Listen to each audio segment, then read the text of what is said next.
Welcome back into CBS Sports HQ. The second batch of playoff rankings came out last night, and there was some movement. Texas joined Oregon, Miami, and BYU as teams getting a first-round bye. Georgia fell to 12, but they would actually get pushed out by Group of 5 champion Boise State.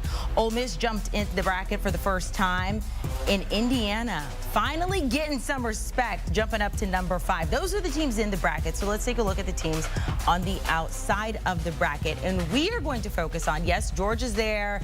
We've talked about Georgia. The team we want to look at is Colorado, sitting at 7-2 right now. We've talked about a 2-loss team getting in, a 3-loss team can't do it. This year, a very different Colorado. Last year, they started off hot and then petered off. This year, not a great start, but in their past 7 starts, 6-1, and they've got a shot at the Big 12 title. Let's welcome in Tom Fornelli. I'm Amanda Prime. Do we get a thumbs up or a thumbs down on these, Tom? Thumbs up. Thumbs up. Where did you get those? I don't know. I think somebody delivered them to Jenny Dell, and I was going to do the entire segment with them on, but I can't see the monitor under the cameras. But I think as far as I can tell in my blindness, that I look cooler than I thought. So I'm going to take them off. If you want them, I'll mail them to you. We're going to talk about Colorado potentially getting into the playoff. As of right now, they have less than a 50% chance, but there is a path. We're going to go through every single game on the rest of their season, see if we can get them there. But it's going to start this weekend going up against Utah. Utah was the team. Cam Rising was there. They were the preseason favorite to win the Big 12. And here we got the Buffs sitting as a 9.5-point favorite. What do you think about this first one? Oh, now it's moved to double digits. Sorry. Yeah, and I think a part of that is, first of all, it's just Colorado's a good football team, and they've been playing well all year. They have a great quarterback in Shedeur Sanders. They have one of the best players in the country in Travis Hunter. But to me, this point spread is more about Utah, which last week lost at home to BYU by a point. They blew a second-half lead. And this is a team that has been dealing with injuries all season long. You mentioned Cam Rising. They've been dealing with injuries everywhere, not just at quarterback. And last week was something that you could probably consider as Utah's Super Bowl. So coming off of the loss there, losing yet another quarterback to injury in the process, I have a feeling like we're going to see a Utah team that is down bad. And Colorado is going to be there to take advantage of it because defensively, the Utes are still pretty good.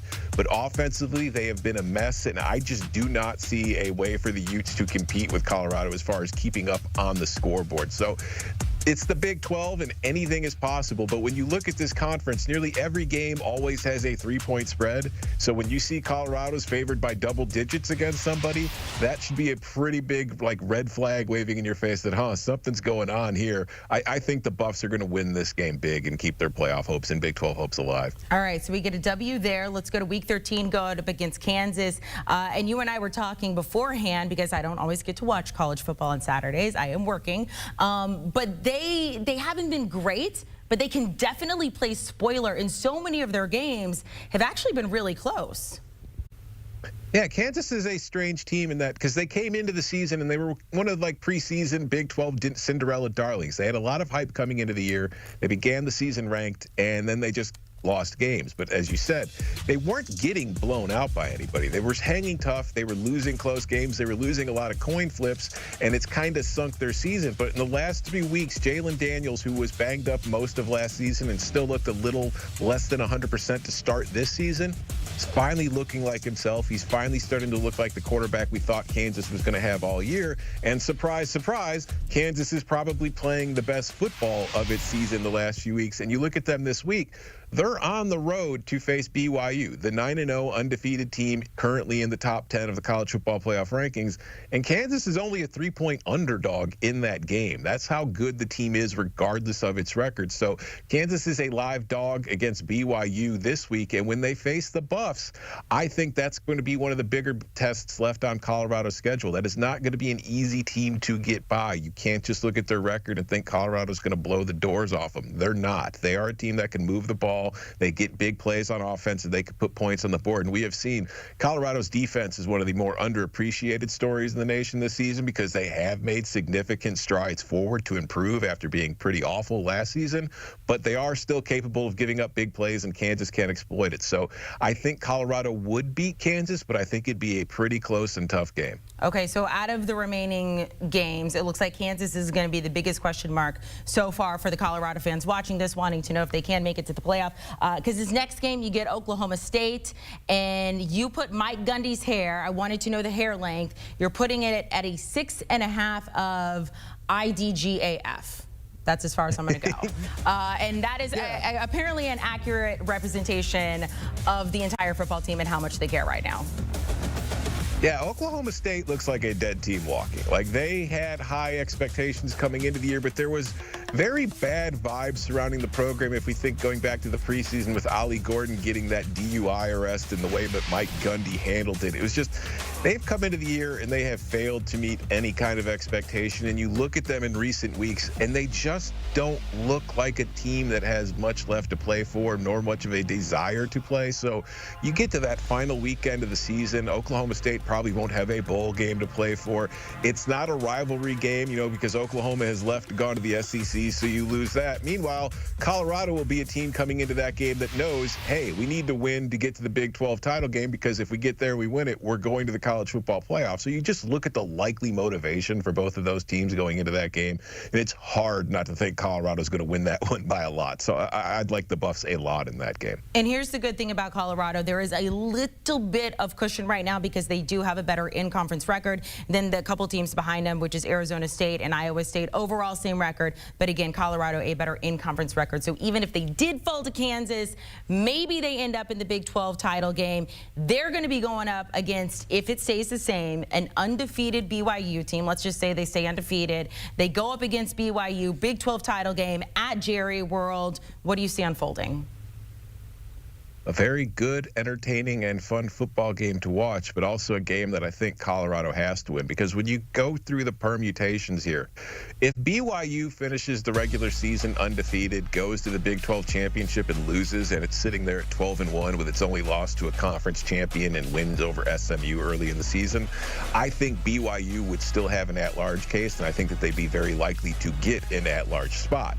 If Colorado loses another game, I don't think they're getting into the playoff unless they win the Big 12. I think if you're the Buffs, your only true path to getting to the playoff is winning the Big 12. So this would be everything on the line for them. Will they win the game if they get it? I don't know. I'm not nearly as confident in them against BYU as I am against, say, the Oklahoma State game or this week's game against Utah. I think this one would be a true coin flip because BYU is just as solid of a team on both sides of the ball as Colorado has been. But I do think Colorado has an advantage at quarterback in Shedeur Sanders. And I think that is the one thing that if I'm looking at Colorado compared to the rest of the Big 12, the Big 12 has a lot of good football teams. But when the NFL draft comes in the spring, you're not going to see a lot of Big 12 players going in the first couple days in the draft.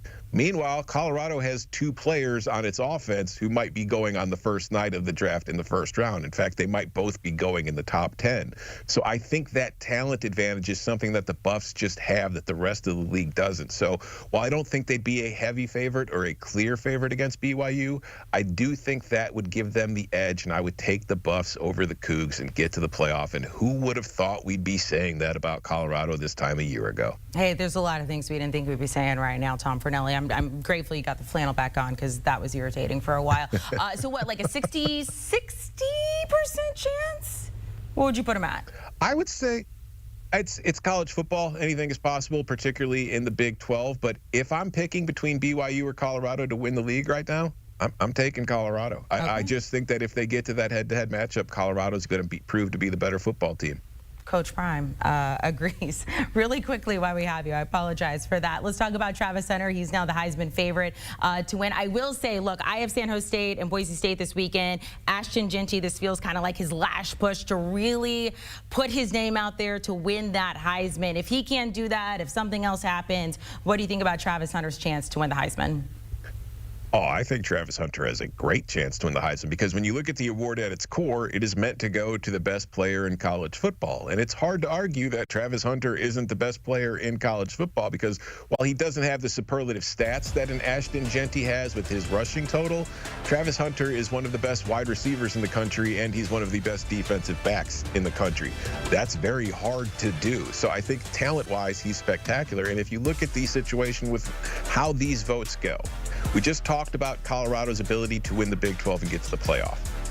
Typically, to win a Heisman, particularly in the playoff era, you have to be on a team that is in the playoff picture. So if you get the story of Travis Hunter being a two-way superstar on a Colorado team that wins the Big 12 unexpectedly and gets to the college football playoff when nobody had them doing that before the season began, I think he will run away with the Heisman voting and win in a landslide, no matter what Ashton Jeanty or Dylan Gabriel or Cam Ward do to finish the season. So I think he needs that to happen. I still think he can win it without it, although the odds become much greater.